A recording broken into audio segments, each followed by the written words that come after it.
সংখ্যা পদ্ধতি রূপান্তর, এটি আমার পার্ট 2। এই ক্লাসে আমরা দেখব ডেসিমেল মানটাকে আমরা কিভাবে বাইনারি, কিভাবে অক্টাল, কিভাবে হেক্সাডেসিমেলে নিতে পারি। তো এখানে আমি একটা এক্সাম্পল রেখেছি 99 ডেসিমেল সমান কত বাইনারি। এই অঙ্কটা আমি এখানে কমপ্লিট করেছি। আমি আরেকটা অঙ্ক আমি এখানে আপনাদের দেখিয়ে দিচ্ছি। অঙ্কটা ছোট্ট নেই, 37 ডেসিমেল সমান হোয়াট অফ বাইনারি। তা 37-এর মানটাকে আমরা ডেসিমেলে কত হবে সেটা দেখি। তো 37কে ভাগ দিব, কত দিয়ে ভাগ দিব? 2 দ্বারা ভাগ দিব। 2 দিয়ে ভাগ দিলে কত হয়? 18 দুগুণে 36। তাহলে 37 সম্পূর্ণতে এখন 1 বাকি থাকছে। 2 দিয়ে ভাগ দিলে 9 দুগুণে 18। তাহলে সম্পূর্ণ মিলে যাচ্ছে। সম্পূর্ণ মিলে গেলে বা সম্পূর্ণ ভাগ গেলে 0 হবে। 2 দিয়ে ভাগ দিলে 4 দুগুণে 8, আর 1 বাকি থাকছে 9 হতে। 2 দিয়ে ভাগ দিলে 2 দুগুণে 4, তাহলে 0 হবে, কারণ সম্পূর্ণ হয়ে যাচ্ছে। 2 আর 2 গুণ করলে 4। আবার যদি 2 দিয়ে ভাগ দিই, একবার ভাগ যাবে, 2 1-কে 2, তাহলে আবারও 0 হবে। 2 দিয়ে ভাগ দিলে ছোট সংখ্যাকে ভাগ দিলে 0 বার ভাগ যাবে এবং এই সংখ্যাটা এইখানে বের হয়ে আসবে। তাহলে এভাবে মানগুলো আমরা গ্রহণ করব। তাহলে কত হচ্ছে? 37 ডেসিমেল সমান 100100101 বাইনারি।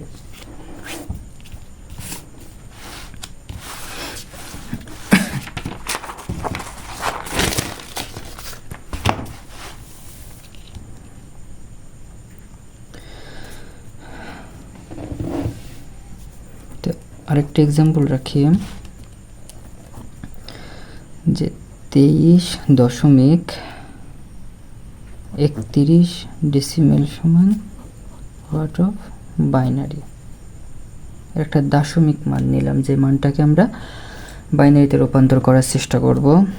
তো এখানে যখনই দেখব 2টা ভাগ আছে, অর্থাৎ একটা পূর্ণ সংখ্যার ভাগ আছে আর একটা দশমিকের ভাগ আছে, তাহলে অঙ্কটা 2 ভাগে হবে। প্রথমত লিখব পূর্ণ সংখ্যার ক্ষেত্রে, পূর্ণ সংখ্যার ক্ষেত্রে এইটুকের কাজ করতে হবে। তো 23 নর্মালভাবে আগের মতো ভাগ দেব। 2 দিয়ে ভাগ দিলে 11 দুগুণে 22 হয়। এটা ক্যালকুলেটরও করতে পারে। আমরা 23কে ভাগ দিব 2 দ্বারা, কত হয়? 11 দশমিক সামথিং। এই পূর্ণ সংখ্যাটুকু বিয়োগ করে দিতে হয়, যেটা থাকছে তার সাথে 2 গুণ করে দিলেই হয় যে কত বের হবে? 1 বের হবে। এটা মুখে মুখে ক্যালকুলেশন করা যায়, তবে অক্টাল হেক্সাডেসিমেলের ক্ষেত্রে আমরা তখন ক্যালকুলেটর ব্যবহার করে থাকি। 2 দিয়ে ভাগ দিলে কত হবে? 5 দুগুণে 10, 1 বের হবে। 2 দিয়ে ভাগ দিলে হবে 2 দুগুণে 4, 5 বুঝতে 1 বাকি আছে। 2 দিয়ে ভাগ দিলে 1 বার হবে, 2 দুগুণে 2 1-কে 2, তাহলে 0 হবে। 2 দিয়ে ভাগ দিলে 0 বার ভাগ যাবে এবং 1 বের হয়ে আসবে। তাহলে এটা কত হচ্ছে? এটা 23 ডেসিমেল সমান 10 বাইনারি। তাহলে পূর্ণ সংখ্যার ক্ষেত্রে সম্পূর্ণ হলো। এবার আমাকে করতে হবে ভগ্নাংশের ক্ষেত্রে।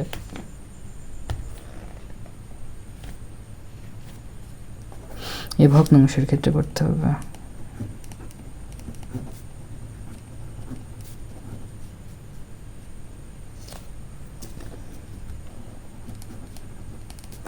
ভগ্নাংশের অঙ্কগুলো আমি সলভ করে থাকি, আপনারা সলভ করে করবেন, সমস্যা নেই।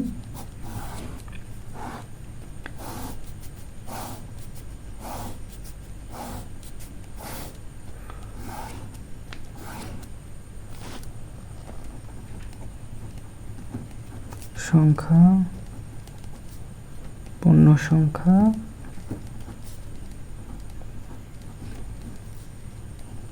ভগ্নাংশ। তাহলে সংখ্যা এখানে কত? 0.31 এর সাথে গুণ 2 করব। পূর্ণ সংখ্যার ক্ষেত্রে 2 ভাগ করি আর ভগ্নাংশের ক্ষেত্রে 2 গুণ করব। যেই বেজে নিয়ে যাব সেই বেজ দ্বারা গুণ ভাগ করতে হবে। গুণ করলে কত হবে? 0.31 গুণ 2, তাহলে 0.62। তাহলে এখানে পূর্ণ সংখ্যা আসছে কত? 0.62। পয়েন্টের আগের সংখ্যাকে বলা হয় পূর্ণ সংখ্যা, এটাকে বলা হয় ভগ্নাংশ। তাহলে পূর্ণ সংখ্যা হিসাবে 0 আসছে, ভগ্নাংশ হিসাবে 0.62 আসছে। ওই 0.62কে নিয়ে আসবে এবং পুনরায় গুণ করব কত? 2 দ্বারা গুণ করব। গুণ 2, তাহলে 1.24, 1.24 24 আছে, তাহলে একটা আমরা নিব পূর্ণ সংখ্যার ঘরে, আর এই 0.24টা নিব আমরা এইখানে 0.24কে আবার নিলাম, গুণ 2 করলাম, তাহলে কত হবে 0.48 হবে, 0.48 হবে। তাহলে 0টা এখানে নেব আর 48টা এইখানে দেব। 0.48কে পুনরায় গুণ করব 2 দ্বারা, গুণ করলে কত হচ্ছে 4896 হবে, অর্থাৎ 0.96। 0.96 গুণ 2, 0.96 গুণ 2 1.92, তাহলে 1.92। এই 5টা 4টা 5টা বের করলেই হবে। যদি এখানে 0 না আসে তাহলে এটা আনলিমিটেড নেমেই যাবে। তাহলে আমরা লিখতে পারি অতএব 0.31 ডেসিমেল সমান, এই মানগুলো আবার উপর থেকে নিচে আসবে, ওই মানগুলো নিচ থেকে উপরে যেত, এই মানগুলো উপর থেকে নিচে আসবে। তাহলে একটা পয়েন্ট দিতে হবে, যেহেতু এটা পয়েন্টের মান বের করছি, তাহলে 0.1001 ডট ডট ব্যবহার করতে হবে, এত বাইনারি। তখন সম্পূর্ণভাবে তুলে নিতে হয়, এটা এখানে দেখাই দিচ্ছি যে 23.31 ডেসিমেল সমান 23-এর পূর্ণ সংখ্যার মান কত ছিল 10,111 পয়েন্ট, আর এটা মান কত 0.101001 dot dot dot dot binary. তাহলে এই গেল বাইনারি থেকে, ডেসিমেল থেকে বাইনারি। এবার আমরা শিখব ডেসিমেল থেকে অক্টাল। তাহলে এটা 3 নম্বর অঙ্ক, 99 ডেসিমেল সমান হোয়াট অফ অক্টাল। সেমভাবে 99 ডেসিমেলকে কত দিয়ে ভাগ দেব, 8 দিয়ে ভাগ দিব। তাহলে যদি আমি 99/8 দিই, তো 99/8 দিলে কত আসে 12 দশমিক সামথিং। আমি 12 এখানে লিখে দিব, তো এখান থেকে 12টা আমি বিয়োগ করে দিব, 12 বিয়োগ করে দিলাম, যত থাকছে তার সাথে পুনরায় 12 গুণ করব। তাহলে আমি কোথাও একটা ভুল করেছি, 99/8 12 দশমিক সামথিং, তাহলে 12 বিয়োগ করে দিলাম, তার সাথে 8 গুণ করতে হবে, তাহলে কত হবে এখানে 3 আসবে। 8 দিয়ে ভাগ দিলে কত হয়, একবার ভাগ যাবে, 8কে 8, তাহলে 12 বসতে 4 বাকি, আবার 8 দিয়ে ভাগ দিলে 0 বার ভাগ যাবে এবং এই 1 বের হয়ে আসবে, এবং এটা করতে হয় কি নিচ থেকে উপরে নিতে হয়, অর্থাৎ 99 ডেসিমেল সমান কত 143 অক্টাল। আশা করি অঙ্ক বুঝতে পারছেন। তো এরই ধারাবাহিকতায় 4 নম্বর অঙ্কটা আমরা একটু খেয়াল করি।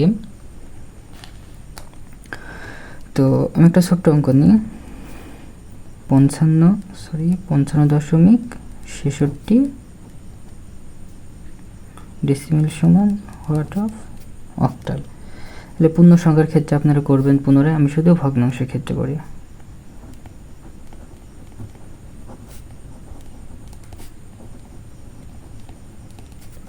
এই পূর্ণ সংখ্যার মতো এই নিয়ম দিয়ে করতে হবে, অর্থাৎ 55কে আবার 8 দিয়ে ভাগ করে বের করতে হবে। তাহলে আমি শুধু 0.66টাই করব। আমাকে পুনরায় সলভ করতে হবে।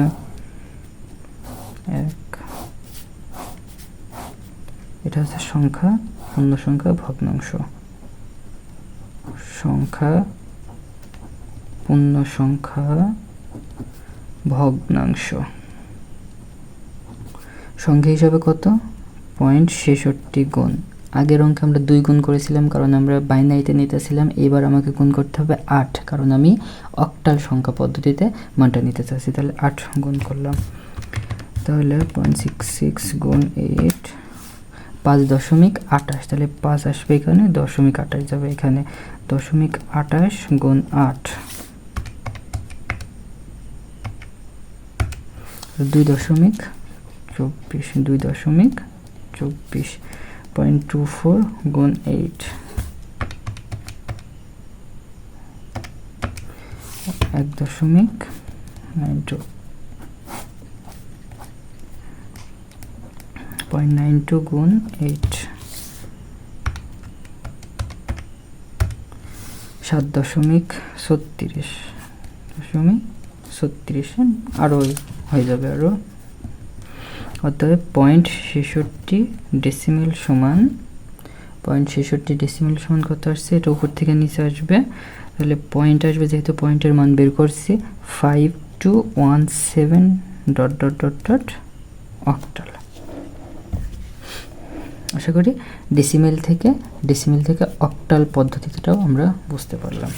লাস্ট দুইটা অঙ্ক আছে। এবার ডেসিমেল মানটাকে আমরা হেক্সাডেসিমেলে নেওয়ার চেষ্টা করব। হেক্সাডেসিমেলের বেস কত, 16।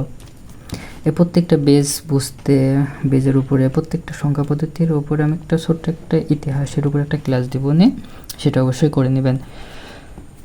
তো এটা হচ্ছে কত নম্বর অঙ্ক, এটা হচ্ছে 5 নম্বর অঙ্ক। একবারে দুইটাই করে ফেলি, যে অনেক বড় একটা নিলাম, যে 520.630 ডেসিমেল সমান কত হেক্সাডেসিমেল। তাহলে আমি দুটা ভাগে করব পূর্ণ সংখ্যার ক্ষেত্রে।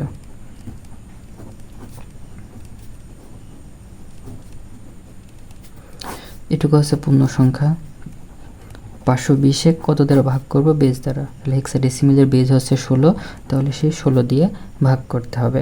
তাহলে 16 দিয়ে ভাগ করি, 520 ভাগ 16 কত হচ্ছে 32 সামথিং 32। তাহলে এখানে কিছু বের হয়ে যাবে, তাহলে 32 বিয়োগ করলাম, যত থাকছে তার সাথে বেজ গুণ করলাম, তাহলে কত হচ্ছে 8 হচ্ছে।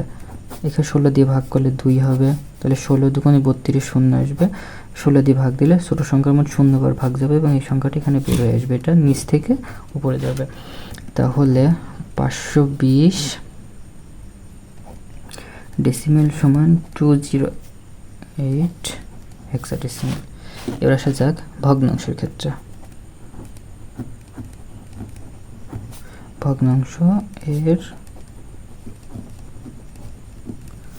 ভগ্নাংশের ক্ষেত্রে তো ভগ্নাংশের ক্ষেত্রে কত আছে, আবার আমি ভগ্নাংশটা অনেকে ছক কেটে করে না, তবে আমি ছক কেটেই করি, ভালো লাগে।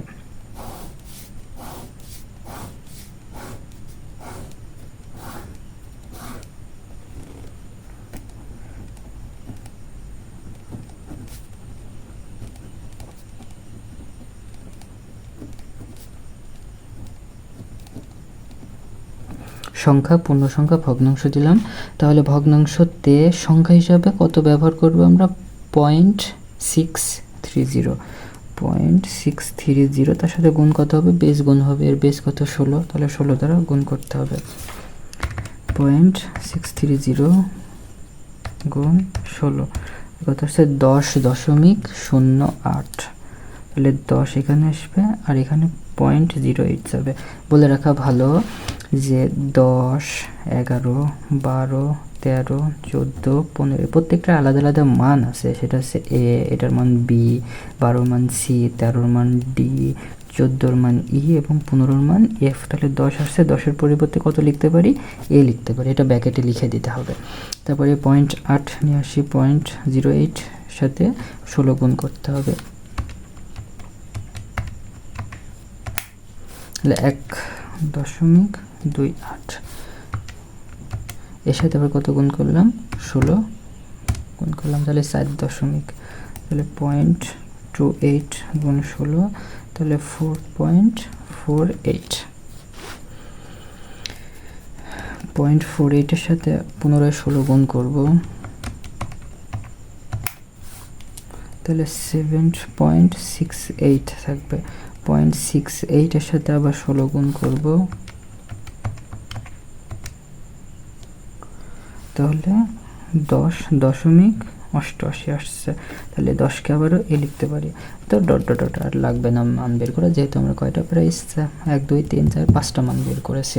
তাহলে এটা লিখতে পারি কত, 0.630 ডেসিমেল সমান, এটা উপর থেকে নিচে আসবে, তাহলে এ 147 A dot dot dot dot hexadecimal. তাহলে অঙ্কটা সম্পূর্ণ আমাকে তুলতে হবে, কত আছে 520.630 ডেসিমেল সমান, তাহলে 520-এর মানটা কত ছিল, 208 দশমিক, বাকিটুকুর মান এই যে এখানে দেওয়া আছে, A147A dot dot dot dot 16 এই ছিল সংখ্যা পদ্ধতির উপর আমার 2 নম্বর ক্লাস। আশা করি আপনারা বুঝেছেন। আমার ভুল হলে আপনারা অবশ্যই কমেন্ট বক্সে আমাকে আমার ভুলটি ধরিয়ে দিবেন। আসসালামু আলাইকুম।